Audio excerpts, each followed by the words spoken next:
Bonjour à tous, je vous retrouve aujourd'hui avec une vidéo sur Kylie, la marque Kylie Cosmetics, et plus précisément, comme vous l'aurez vu dans le titre, sur la Royal Peach Palette, donc la dernière palette en fait de fard à paupières que Kylie Cosmetics a lancé donc sur son site. Je l'ai commandé, donc il y a eu une rupture de stock en 3 minutes à peu près. Donc je l'ai commandé en fait lors du restock. En général, j'ai l'impression qu'elle fait un peu ça. C'est qu'elle fait un buzz tellement énormissime dessus. Elle fait des teasings sur son Snapchat et tout. Et puis en fait, le produit sort. Il y en a très très peu en exemplaires pour faire un sold out et du coup faire monter la pression. Et après, elle restock en quantité énormissime. J'ai l'impression que c'est un peu son marketing, un peu comme ça. Donc du coup j'attends toujours le second restock parce que ça me saoule du coup de passer à côté et je me dis bon tant pis je l'achèterai plus tard. Et donc je me la suis procurée donc il y a 3 semaines maintenant, 15 jours, 3 semaines à peu près. Et je la teste donc depuis, je voulais vous en parler un petit peu plus en détail aujourd'hui. Alors clairement, Kylie ne pense pas aux youtubeuses, aux blogueuses, aux photographes, enfin tout ce que vous voulez, parce que du coup, c'est hyper brillant en fait ces packaging. Et elles mettent des miroirs gigantesques, donc on lui avait déjà demandé de mettre des miroirs dans ses palettes. En revanche, là, il est juste énorme en fait son miroir. Donc voilà. Je précise donc que c'est bien l'original que je possède. Et j'adore en fait ces fards à paupières. Je vous avais fait donc une revue sur la fake avec la Burgundy qui était pas exceptionnelle. Et du coup maintenant je me procure vraiment ces fards à paupières. En revanche pour ces rouges à lèvres je prends plutôt les copies parce que je les trouve très bien et ça me suffit largement. Donc pour ce qui est de cette jolie palette là, donc vous avez 12 fards à paupières, donc une rangée de 6 donc 2 fois. Vous allez avoir donc plusieurs matchs, j'en ai donc 1, 2, 3, 4 et 5 et le reste ce sont des irisés, des nacrés. Personnellement j'ai un faible pour les mats quand même. C'est un peu dommage parce que c'est pas du coup ce qui fait partie entièrement de la palette. J'ai pas la moitié des fards, ce sont pas vraiment des mats. En revanche, vous avez vraiment des tons sublimes. Donc je vais vous swatcher toutes les couleurs pour que vous puissiez avoir une idée en fait donc du rendu. Sachant que elle a également mis, et donc c'est la première fois que ça arrive dans ses palettes, elle a également mis un joli petit pinceau qui est donc là, donc avec le logo Kylie, qui est donc comme ça, donc un pinceau estompe un petit peu grand quand même, que je n'ai pas utilisé parce que, je sais pas, psychologiquement, j'avais pas envie en fait de le tester. Il me semble, après il est peut-être excellent, mais c'est peut-être un peu stupide, il est un petit peu, enfin je sais pas si vous voyez, mais je trouve que les poils sont pas extrêmement bien coupés, il est un peu dur, enfin j'avais pas trop envie de me le mettre sur les yeux, donc du coup le pinceau je ne pourrais pas vous en parler, mais bon ça tombe bien parce qu'on va parler des fards. Donc voici le premier fard qui s'appelle Sorbet,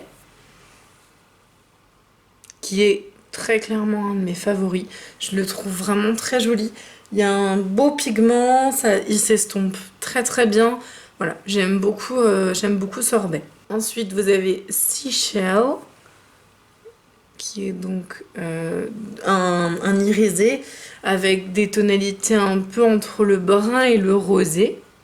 Très joli aussi. Ma teinte préférée de la palette, qui est donc le peach. D'où le nom de la palette, donc The Royal Peach. Donc voilà ce que ça donne.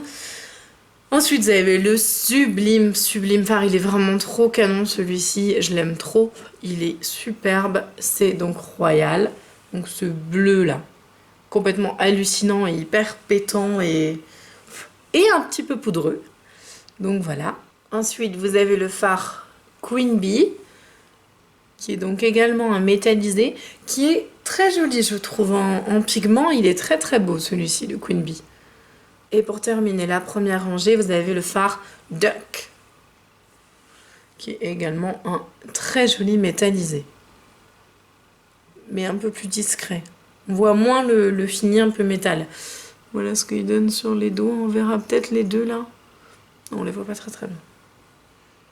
Donc voilà pour cette première rangée de 6 fards. On va maintenant passer donc à cette rangée là. Donc voici le fard Duchesse, qui est très joli, mais à mon sens un petit peu irrégulier. Vous voyez, je dois repasser quand même pas mal de fois. pour avoir une opacité. Mais il est très beau. Dans le pan, il fait rêver, hein, clairement, hein, c'est celui-là. Il fait vraiment rêver, je trouve. Et au niveau de la réalité, je le trouve un poil moins sympa, quoi. Ensuite, on a le Sandy, qui est donc un mat. Voici ensuite le Morito. Lui, il est canon. Lui, il est vraiment canon de chez canon. Il est très opaque. On voit qu'il couvre un peu mon tatouage. Je trouve que... Ouais, il est vraiment... Celui-là, il est vraiment très beau. Ensuite, on a le North Star, qui est donc un espèce de violine très doux. Ouais, c'est ça, un vieux violine un peu Parme. Alors, il manque un peu de pigment, celui-ci. Je trouve un petit peu. Ensuite vient le fard Crush, qui est très joli. Je l'aime beaucoup, celui-ci. Un hyper pop, un espèce de rouge rose, là, j'adore. On dirait une couleur un peu de rouge à lèvres. J'aime trop. Il est trop beau. Et ensuite, une de mes teintes préférées, le Cinnamon. Et alors, celui-là, c'est une bombe atomique. Le Cinnamon, il est superbe. Donc voilà ce que donne cette deuxième rangée, qui est beaucoup plus... nuancée, beaucoup plus légère, plus fine, mais à part du coup ce cinnamon et le morito qui ont un très beau pigment, voilà, ça reste un peu plus soft et sobre, dirons-nous. Donc voilà, donc on a fait les swatchs donc, de tous ces fards-là. Alors, à mon sens, il y en a qui sont quand même décevants. Bon, moi personnellement, bon, mis à part le Morito que je trouve très joli, je trouve que tous les autres un petit peu irisés comme ça. Donc ouais, je trouve qu'ils vendent du rêve et puis au final, le rendu sur la paupière, enfin même ne serait-ce que sur la peau, enfin c'est quand même super soft quoi.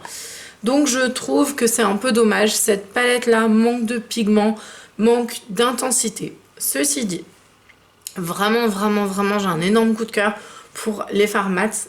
Donc celui-ci notamment est superbe. Celui-là. Le bleu aussi, mais le bleu, j'ai un souci avec le bleu. Donc j'ai fait mon maquillage avec la palette justement aujourd'hui. Bon, j'ai rajouté des eyeliners et tout qui n'était pas dedans, mais voilà, le cœur de mon maquillage des yeux, c'est la palette du coup The Royal Peach. Et j'adore les couleurs, franchement, quand vous voulez faire un dégradé sur une personne qui a les yeux bleus, c'est des tons qui sont trop jolis parce qu'ils mettent en contraste en fait le bleu de l'iris et ces tons-là, enfin ce sont au niveau de la colorimétrie des tonalités qui vont vraiment mettre en avant ce bleu. En revanche, pour toutes les autres tonalités, ça ira voilà, aussi, mais je trouve que sur les yeux bleus, c'est très beau. Bref, passons, en fait, ce que je voulais vous dire, c'est qu'au niveau donc justement du bleu, là, donc la teinte royale, en fait, elle est magnifique. Vous avez un très joli pigment, mais quand vous la dégradez, c'est-à-dire qu'en fait, j'ai voulu créer un dégradé, c'est pour ça que j'ai mis des paillettes au milieu. J'ai voulu faire un dégradé en fait entre le pêche que j'ai mis en coin interne et le bleu là. Et je trouve que c'est pas exceptionnellement facile à dégrader dans le sens où le bleu, dès que vous le dégradez un peu, pouf, il s'estompe direct. Donc du coup, il vous manque beaucoup de matière et je le trouve moins sympa à dégrader que les autres. En bref, ce que je pense de cette palette, c'est une très jolie palette. Voilà, moi je suis une grosse collectionneuse, donc l'avoir dans ma collection, ça me fait plaisir. En revanche, je ne l'utiliserai que pour ces tons que je vous ai présentés et le bleu un petit peu en dessous, en ratil, quand je fais des couleurs un peu pop parce que je trouve ça sympa. Mais c'est pas la palette de ma vie, c'est pas voilà, la plus belle palette du monde. Il y a eu un espèce de buzz, j'avais même pas senti, sur la palette qui semble chimique. Alors... quand je l'ai ouvert, oui, c'est le premier truc que j'ai senti en fait, mais là non. Enfin, je veux dire, non, François, voilà quoi, ça sent pas non plus l'industrie cosmétique, les hydrocarbures, tout ce que vous voulez, non, ça sent pas vraiment ça. Donc bref, en tout cas, voilà, donc ce que je pense de cette palette, c'est mitigé. C'est une belle palette, si vous avez vraiment envie de l'avoir achetée là, il y a des très jolis mats dedans, des très jolies tonalités un peu pêche et lumineuses qui flattent beaucoup d'iris et qui donnent de la chaleur au regard, mais en revanche, c'est pas the palette, voilà, le Graal absolu quoi. Je pense qu'on peut s'en passer largement. Voilà. En tout cas, j'attends avec impatience ces highlighters parce qu'ils ont l'air trop beaux. Peut-être que je vais être super déçue, j'en sais rien. Mais en tout cas, j'ai hâte de les tester. N'hésitez pas si vous avez cette palette là, si vous avez envie de l'acheter ou pas du tout. Je vous l'ai pas précisé, elle coûte 45 $. Faites-la rapatrier, ça ira beaucoup plus vite. Ce sera beaucoup plus sympa niveau frais de port et frais de douane. Voilà, moi j'ai pris Relais Shop USA comme d'habitude. Je vous embrasse, je vous dis à très bientôt. À la prochaine. Salut!